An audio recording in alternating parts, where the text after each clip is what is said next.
Salut à tous et bienvenue sur ValetPL Lorcana FR. Comment ça va les fous? Moi ça va très très bien. Très heureux de vous retrouver pour cette vidéo annonce. Voilà, vous l'attendiez, nous l'attendions tous. Les annonces de Disney Lorcana ont enfin été publiées dans un stream pour vous qui a eu lieu juste avant la sortie de cette vidéo et pour quelques influenceurs, journalistes, etc. un petit peu partout sur la planète dont nous faisons partie avec Val. Nous avons été invités il y a à peu près une semaine à une conférence où justement on nous a expliquer tout ce qui allait arriver, ce qui nous permet de préparer le contenu à l'avance pour que cette vidéo sorte dès que possible et vous informe de tout ce qui va se passer sur, à partir du mois de juin finalement dans l'Orcana et sur même peut-être l'année suivante. Mais quel plaisir, quel plaisir, quel plaisir. Merci beaucoup à Disney Orcana Ravensburger pour l'invitation à avoir ces informations quelques jours à l'avance pour préparer le contenu. Et merci aussi de nous avoir fourni les assets. Tout ce que vous allez voir dans cette vidéo est issu de Disney Orcana et de Ravensburger. Donc merci beaucoup à vous. Ça fait plaisir quand le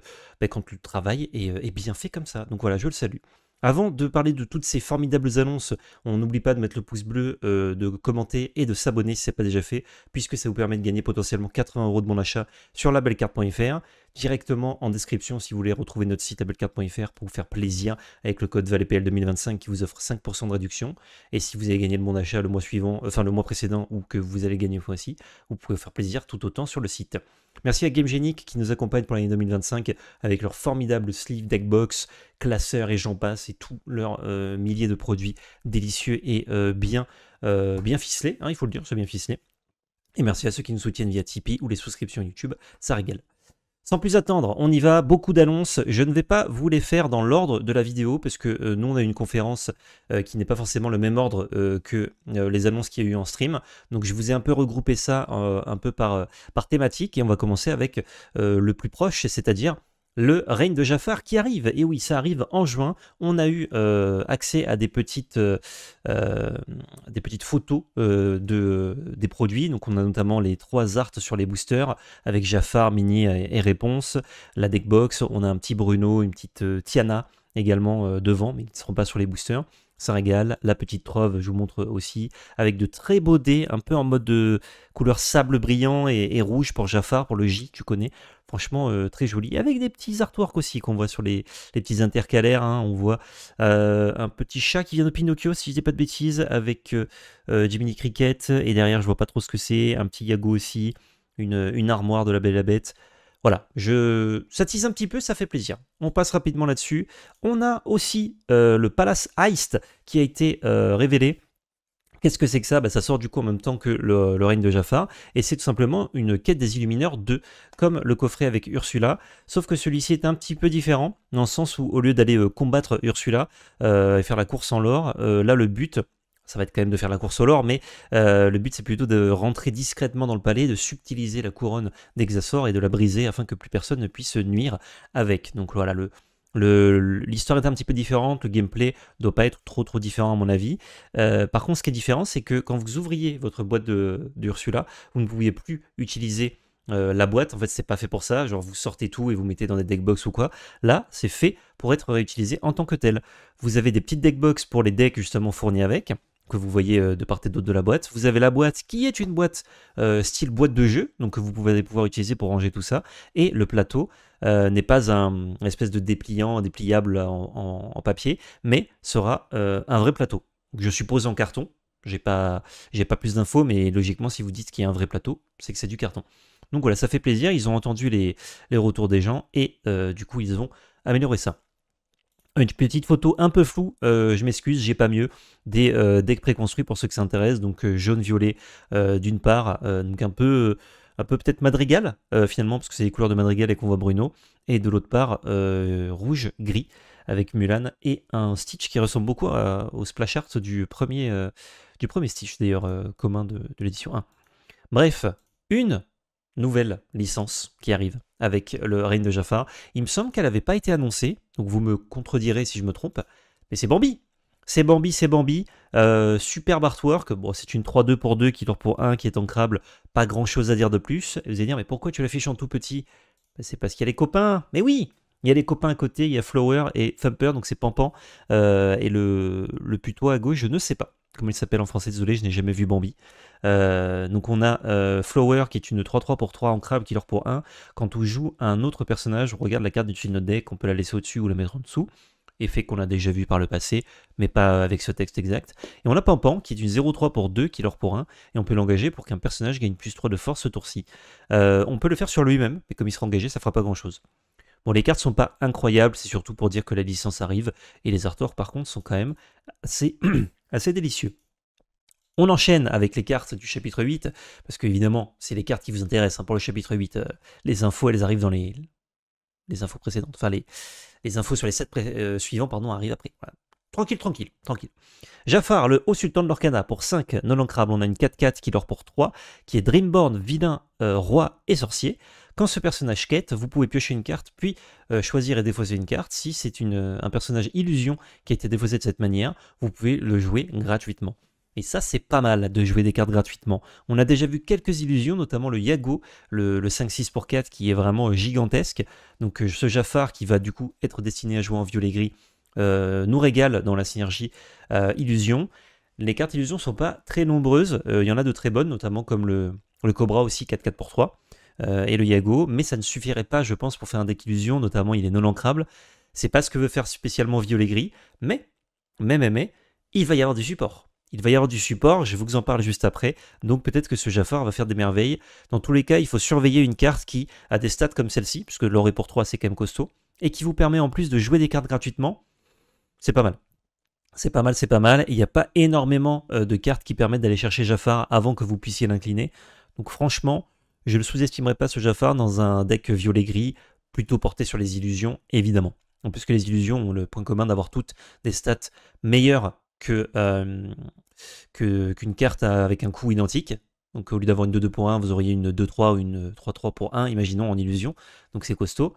Leur défaut, c'est que quand elles sont ciblées, elles disparaissent avec la capacité Vanish, Oxy-Action. Mais si vous en avez beaucoup, votre adversaire ne pourra pas toutes les cibler tout le temps, parce que ça lui coûte des cartes de faire ça, ou des effets.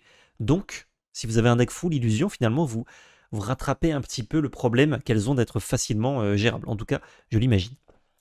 On reste sur ce Jafar et on a le même, mais avec un skin différent, puisque c'est la carte de participation au championnat de 7 du 7-8, du coup, du règne de Jafar. Ce qui fait plaisir, ça veut dire qu'à partir du 7-8, tout le monde aura, alors le 7-7 je crois que c'est pas le cas, hein, vous me corrigez si je me trompe, mais tout le monde aura du coup une carte de participation pour aller au 7 Championship, ce qui est très cool, ce qui est la même carte que quand vous gagnez le 7 Championship, mais pas avec le même skin.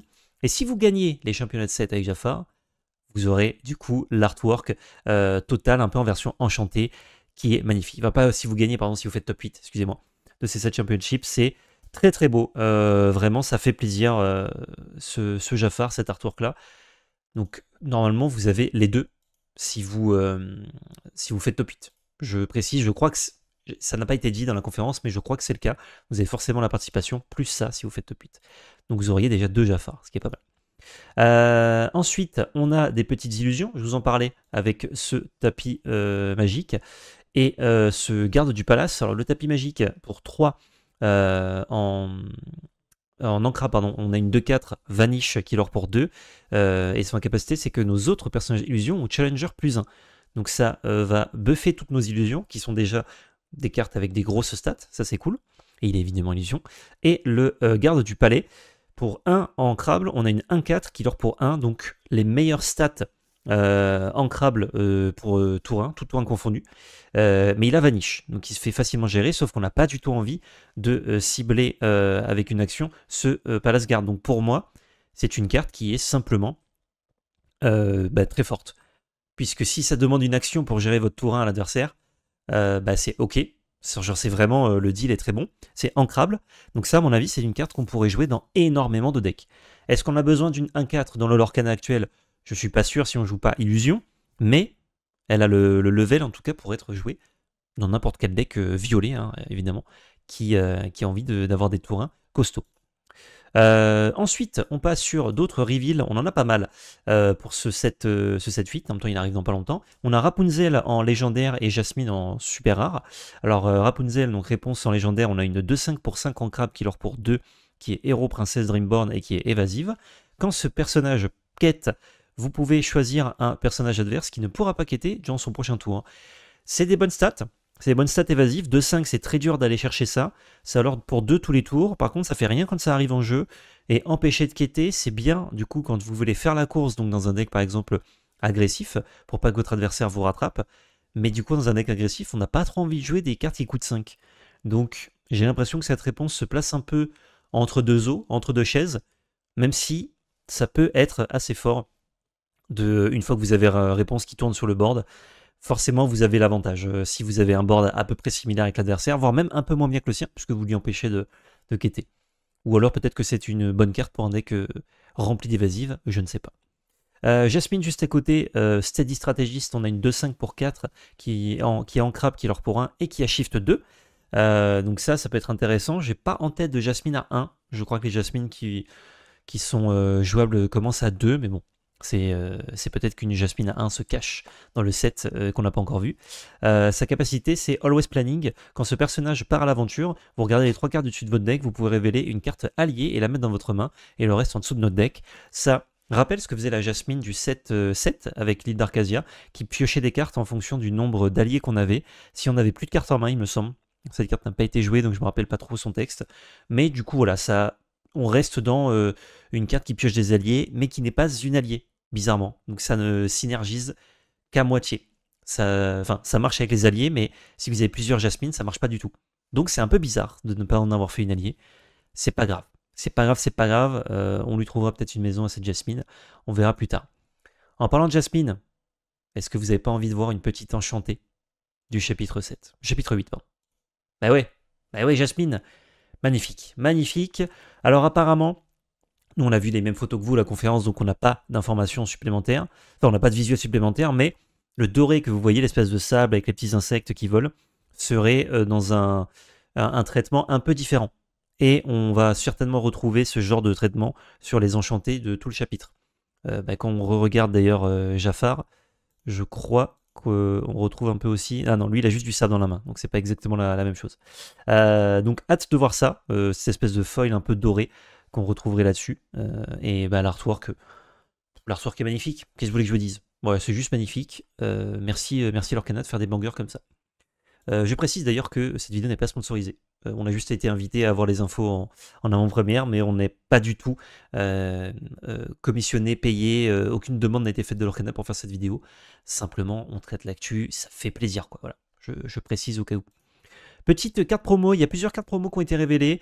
Je vous laisse aller voir sur internet ou la vidéo directement de Lorcana pour aller toutes les voir. Là, comme il y en avait quand même pas mal, j'ai pris celle que je préfère, c'est-à-dire abaisse le levier et Kronk. C'est extraordinaire. Pour 3, on a une carte violet et verte. D'ailleurs, je ne l'ai pas reprécisé, mais effectivement, les cartes multicolores continuent d'exister dans l'Orcana. Ce n'est pas une exclue du chapitre 7. Pour 3, on a une action ancrable qui nous permet de choisir un parmi deux. Soit on pioche 2 cartes, soit chaque adversaire défausse une carte. C'est moins bien que 2 cartes qui feraient ça séparément, puisque Friends from the Other Side qui fait piocher 2 peut être chanté, donc vachement meilleur, et ne demande pas à être verte. Hypnotiser, qui est une action verte, fait défausser une carte et piocher. Sauf que là, on a la polyvalence de, quand l'adversaire a plus de cartes en main, pouvoir quand même piocher 2, ou bien quand on a besoin de faire un effet défausse, d'avoir accès à ça. Donc je ne serais pas étonné dans les decks violet-vert discard de voir un petit exemplaire se balader, voire 2. Ça fait quand même des chansons un peu plus intéressantes, des actions pardon, un peu plus intéressantes à jouer, notamment pour les decks Diablo, qui vous demandent de jouer un certain nombre d'actions qui ne sont pas forcément très bien. Donc ça peut être pas mal en remplacement de certaines. Et puis voilà, juste on abaisse le levier, Kronk. Pas celui-là, évidemment. Dommage qu'il n'y ait pas un petit flavor text en dessous là pour rappeler ça, mais bon, ça fait plaisir. Ça c'est une pré-release promo d'ailleurs, donc si vous faites les avant-premières, vous aurez cette carte-là. Je suppose que l'artwork est le même, c'est juste qu'il y aura un petit foil dessus. Mais ça fait plaisir, on aime bien quand ça brille. Ensuite, on passe au set Fable en français je suppose, qui va sortir du coup en septembre. C'est le set des 2 ans du jeu, le set du 2e anniversaire de l'Orcana, donc forcément gros set, beaucoup de choses prévues pour tous nous régaler dans celui-ci. Ce splash art, vous l'aviez déjà vu lors d'une annonce, je crois que c'était en février ou mars, il me semble, de l'Orcana. Donc je vous le remets quand même parce que ça fait plaisir, il est très joli. On est centré sur le Disney un peu plus classique. On revient un petit peu aux sources. Alors pas le Lorcana, vraiment le Disney. avec un focus éventuel sur Mickey et Minnie. Je ne sais pas si ce sera une grosse partie de l'extension ou autre, mais forcément ce sont les deux personnages qui sont le plus mis en avant dans ce set, dans cet artwork à minima. Cette spécial anniversaire, je vous disais, qui du coup annonce beaucoup de nouvelles choses. Et là, je vais vous montrer des petites cartes, vous allez vous poser des questions. Là, vous vous dites, qu'est-ce qu'il nous fait là? Qu'est-ce qu'il nous fait? Pourquoi il nous montre Stitch Rockstar? Pourquoi Tinkerbell? Pourquoi Winnie the Pooh? Et en plus, elles sont pas très bien centrées, c'est pas grave. Regardez en bas à gauche. Regardez en bas à gauche, vous voyez le numéro d'extension qui n'est pas le numéro d'extension de ces cartes. C'est 9. 9, c'est le numéro de quelle extension? De Fable, justement. Donc, ces cartes seront rééditées dans l'extension Fable qui sort en septembre. Et vous allez dire, bah, attends, il y en a que 3? Non, il y en a bien plus, puisque c'est les premiers reprints du coup de l'Orcana. Alors je parle de reprint dans une autre extension, hein, pas de réimpression d'une extension qui existe déjà. Ça, il y en a déjà eu pour les stocks notamment.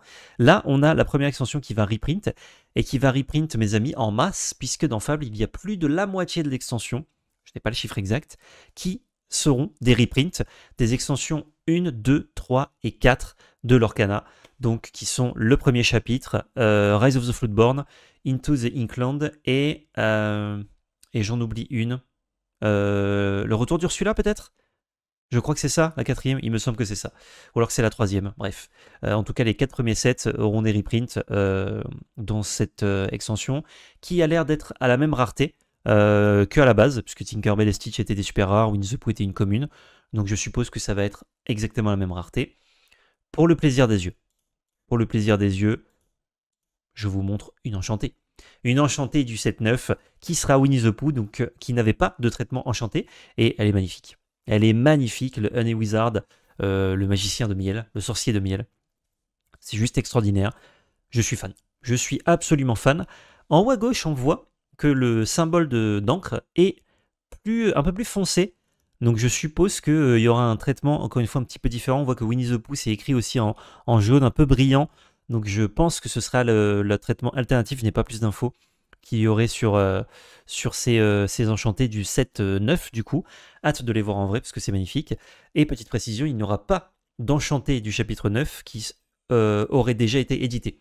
Donc Winnie the Pooh est une réédition et n'avait pas d'enchanté, donc là il en a une. Mais s'il y avait déjà une enchantée, par exemple pour Tinkerbell, il n'y aura pas d'autre enchanté Tinkerbell dans le set.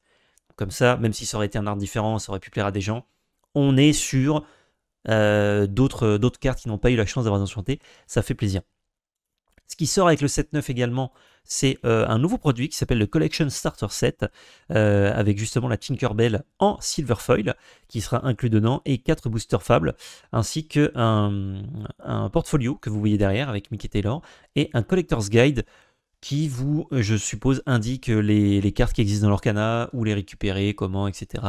Ça s'adresse plutôt à ceux qui collectionnent évidemment le jeu, mais ça reste un bon produit pour récupérer une petite Tinkerbell, des petites cartes et un accessoire pour ranger votre collection, quand même vous ne collectionnez pas forcément l'Orcana. Ça fait plaisir. Je passe maintenant à l'annonce qui m'a le plus plu, le plus régalé, puisque c'est ma licence, je crois, préférée dans de l'univers Disney, et donc vraiment je suis aux anges. Je suis aux anges, ceux qui me connaissent ont déjà compris. Il y a une nouvelle licence qui rejoint la team l'Orcana, et c'est Dingo et Max. C'est Dingo et Max, a Goofy Movie en anglais, extraordinaire, avec Powerline en fond. Quel plaisir. Quel plaisir. J'espère que cet artwork est l'artwork d'une carte. Je prie le ciel pour qu'il y ait une enchantée Dingo et Max, je ne sais pas encore. Honnêtement, nouvelle licence qui rejoint, s'il n'y a pas une enchantée, je serais vraiment très déçu. Donc j'espère qu'il y a une enchantée. Je la récupérerai évidemment dès que possible. Et voilà. Je récupérais évidemment toutes les cartes de Goofy Movie. Je vous disais, moi, j'étais pas spécialement Disney, même s'il y a des licences que j'aime énormément, mais j'étais pas dans l'écosystème, dans l'univers spécialement Disney. Là, vous voyez que je deviens zinzin. Je deviens juste zinzin ma boule. J'adore, je suis fan. J'ai un tatouage sur la jambe Goofy Movie, donc forcément, on est dedans, quoi. On est dedans à fond. Venez avec moi, je vous embarque. Je vous prends en bagnole là et on fonce vers l'autoroute du plaisir avec cette licence qui rejoint du coup le set 9, qui sera peut-être présente dans d'autres sets d'ailleurs. Mais bon. L'univers étant assez restreint de Goofy Movie, forcément, je ne m'attends pas à ce qu'il y ait des cartes Goofy Movie dans toute l'extension. J'adorerais, mais je ne pense pas. Autre grosse annonce, bon ça c'était la plus grosse annonce pour moi, les plus grosses annonces arrivent. Là, vous dites, il y avait encore des grosses annonces, mais regardez la durée de la vidéo, je n'ai de cesse de vous montrer des dingueries. Ah, je vous montre direct. Ah, je vous montre direct. Boum, Elsa. Ah, mais c'est un reprint. Oui. Oui, oui, mais regardez bien. Ce traitement-là, on l'a jamais vu. On ne l'a jamais vu. On est sur une version alternative d'une carte déjà existante, avec un art déjà existant, mais en version full art. On a un traitement. Alors là, en photo, ça se voit pas forcément, mais un traitement glossy, qui n'est pas exactement le même qu'on a déjà vu, et une frame du coup complètement ouverte. Et la frame du bas qui est aussi une frame plus ouverte. Enfin, l'artwork ouvert en haut et une frame ouverte en bas. Mais surtout, qu'est-ce qui se passe en bas? Le symbole de rareté, qu'est-ce que c'est que ça? On connaît pas? On connaît pas, on l'a jamais vu. C'est normal. C'est la nouvelle rareté qui s'appelle Epic, qui régale. Qui régale tout simplement. La rareté de cette carte, c'est entre une enchantée et une légendaire. Donc c'est plus rare qu'une légendaire, mais moins rare qu'une enchantée. Donc une enchantée, on en a environ une toutes les 4 boîtes, toutes les 92 boosters, toutes les 92 ou 96 boosters, je ne sais plus. 96 boosters, ouais, c'est ça. Donc, je m'attends, je n'ai pas d'infos exactes, mais je m'attends à ce qu'on trouve une épique. Vous avez une épique, une boîte sur 2, à peu près. Si c'est plus rare qu'une légendaire, mais moins qu'une enchantée. Ou peut-être une par boîte, ce serait très cool d'avoir une épique par boîte. Je n'ai pas, encore une fois, le taux de drop assuré. Il ne serait pas communiqué d'ailleurs, mais on est aux environs, enfin pas communiqué pour l'instant, on est aux environs, à mon avis, de entre une toutes les 2 boîtes, ou alors une à 2 par boîte. Je m'attendrai à ça, vu qu'il y a entre 3 et 5 légendaires par boîte. Si on est au milieu, ça doit faire ça. Il y aura pour l'extension Fable 18 cartes épiques différentes, qui seront majoritairement des reprints, de ce que j'ai cru comprendre, mais j'ai peut-être mal compris, puisqu'on utilise avec cette Elsa, et que la plupart des cartes de l'extension sont des reprints, mais peut-être que je me trompe. Attention, j'ai peut-être mal compris. La conférence était dense en informations. Donc prenez l'origine de ces cartes avec des pincettes, mais ce qui est sûr, c'est qu'il y en aura 18, et que c'est le nombre qu'il y en aura à chaque extension. Parce que ça ne concerne pas que Fabled, maintenant ce sera à chaque extension. Nouvelle rareté. Encore une nouvelle rareté. Alors ce ne sont que des skins, hein, je vous rassure, il n'y aura pas de cartes uniquement disponibles dans ces raretés-là. Ce ne sont que des raretés de skins. La rareté iconique. Regardez-moi cette beauté. Mais regardez-moi cette beauté, c'est extraordinaire. Ça, mesdames et messieurs, c'est plus rare qu'une enchantée. Et déjà, quand vous connaissez ma malchance où j'ouvre des cases avec 0 enchanté, ça m'est arrivé plusieurs fois. Alors iconique, pour moi, c'est jamais.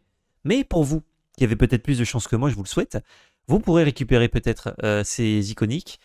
Donc je vous le disais, plus rare qu'une enchantée, ce sont des versions alternatives de cartes qui existent déjà. Elles sont full art, elles sont magnifiques. Elles ont un custom Lore Star Foil pattern.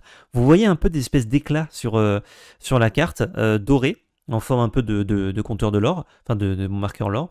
Ça, ce sera un traitement qu'on a vu déjà sur Magic notamment, et aussi sur Pokémon, si je dis pas de bêtises, de légère texture en fait qui ressort suivant comment vous orientez la carte.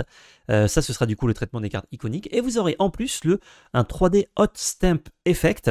Là, c'est notamment le rouge, vous voyez, qui pète vraiment sur le texte, sur en haut à gauche, sur le lore, enfin le coup de la carte et le fait qu'elle soit ancrable, pardon. La plume, les bisous sur le visage de Mickey, les petits points rouges un peu partout. Toutes les touches de rouge, en fait, seront ça qui ont un traitement. Et on nous a dit c'est une texture proche de Mickey Gold. Je n'ai malheureusement pas eu la chance de voir un Mickey Gold de très près, donc je ne sais pas vraiment à quoi ça ressemble, mais ça doit être un traitement texturé, un peu classico, mais coloré. En tout cas, c'est très beau. Il y aura 2 cartes iconiques par set, ce Mickey et je suppose Minnie. Pour l'autre, ce serait très étrange de ne pas avoir Minnie. Bon, après, si c'est Goofy Movie, moi je prends, hein, mais à mon avis, ça va être Minnie pour la deuxième, et je n'ai pas l'artwork de Minnie, vous vous en doutez. Là, je n'ai pas l'artwork, mais j'ai une information qui est une information double. Boum! Maléfique. Maléfique qui est du coup réédité dans Fable en légendaire et qui sera la carte du set Championship de Fable avec une version participation, donc grosso modo une version avec un art alternatif mais cette frame pour les participants et une version enchantée de Maléfique Dragon que j'espère gagner ou récupérer parce que j'adore cette carte. Et là vous vous dites, mais pourquoi ils rééditent autant de cartes? Parce que c'est bien pour ceux qui se mettent à jouer à l'Orcana. Et on peut récupérer plein de bonnes cartes jouables dans une extension, en plus des nouvelles cartes de Fable.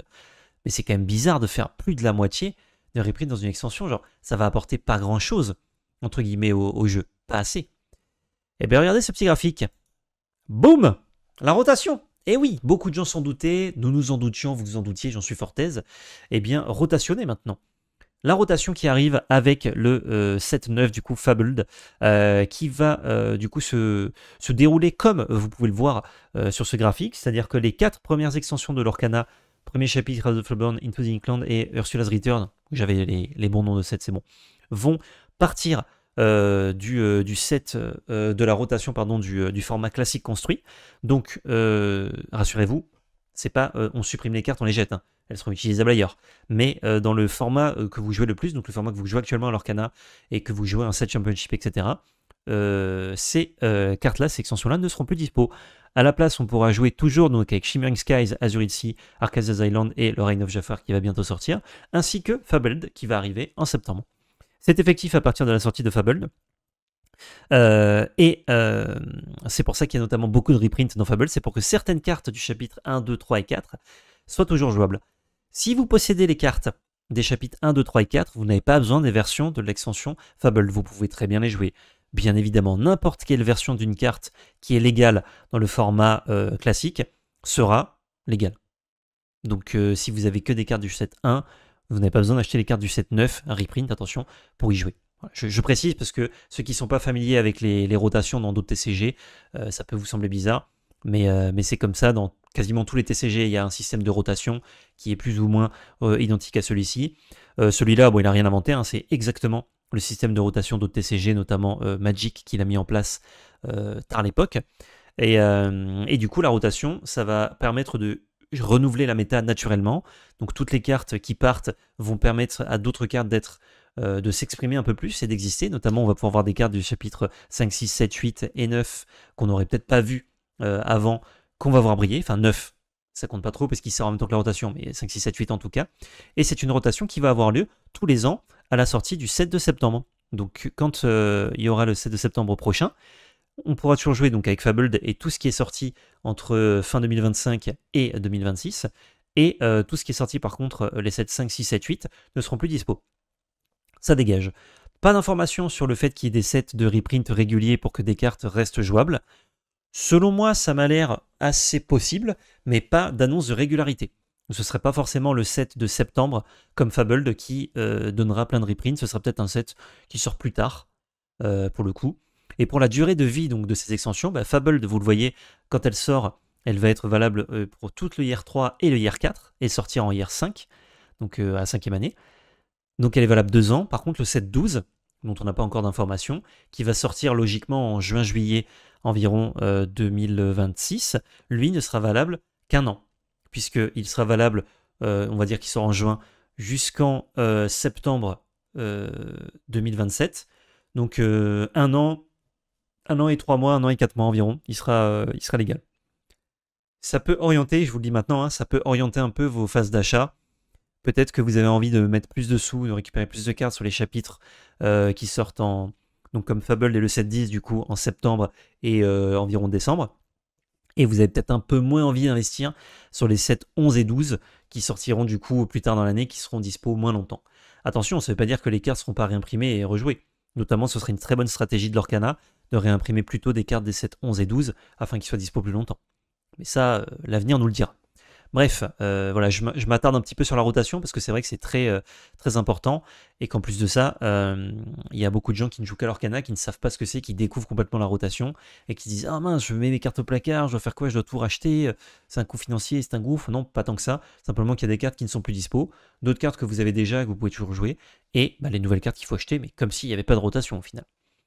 Et en plus que si vous jouez déjà à l'Orcana, du coup le 7-9, vous aurez beaucoup moins de cartes à acheter parce que vous avez déjà plus de la moitié du set potentiellement. Là, je n'ai pas de graphique, mais sachez qu'il y a un nouveau format qui s'appelle le Infinity Constructed, donc construit infini, s'ils le traduisent en français, où toutes les cartes seront légales et il n'y aura aucune rotation. Donc si vous voulez continuer de jouer toutes les cartes de l'Orcana, qui sont sorties du coup depuis le premier chapitre et qui vont s'étoffer, donc ce format va s'étoffer avec les années qui arrivent, vous pouvez tout à fait. Il y aura logiquement des tournois dans ce ce format, puisqu'il y aura une banlist à part. Donc Flavorsham et la Fortisphere qui sont actuellement bannis ne seront pas bannis dans ces formats-là, et ça vous permettra, en tout cas pour le moment, et ça vous permettra du coup de rejouer certaines cartes qui ont pu être bannes par le passé, ou bien de simplement jouer des decks très costauds avec toutes les cartes du jeu qui pourraient être aussi très intéressants. On fera peut-être du contenu sur ce format, je peux pas vous le dire à l'avance, ça dépend de la tête quel format. Au début, il ressemblera énormément au format qu'on connaît depuis un moment, donc je crois pas qu'on se jette sur l'Infinity construit avec Val pour faire du contenu, mais plus le temps avance, plus il sera intéressant de jeter un œil, voir ce qui s'y passe. Il y aura du coup, comme je vous disais, pas de rotation et tout est légal. Pour ce qui est des gros événements compétitifs, on ne sait pas si ce seront sur ce format-là ou sur le format rotation. Je mettrai ma main à couper que tous les événements de l'année suivante, en tout cas de l'année 2025-2026, seront en construit qui rotationne et pas en Infinity Constructed. Je n'ai pas d'infos, mais pour ceux qui se posent des questions, voilà, je dirais que c'est ça. Autre information également, on a un peu de news sur les Worlds. Et oui, ça y est, on a la date des World Championships. Ils se dérouleront les 28 et 29 juin à Disney World, donc en Floride, si je ne dis pas de bêtises. Les 28 meilleurs joueurs de la planète viendront se bagarrer.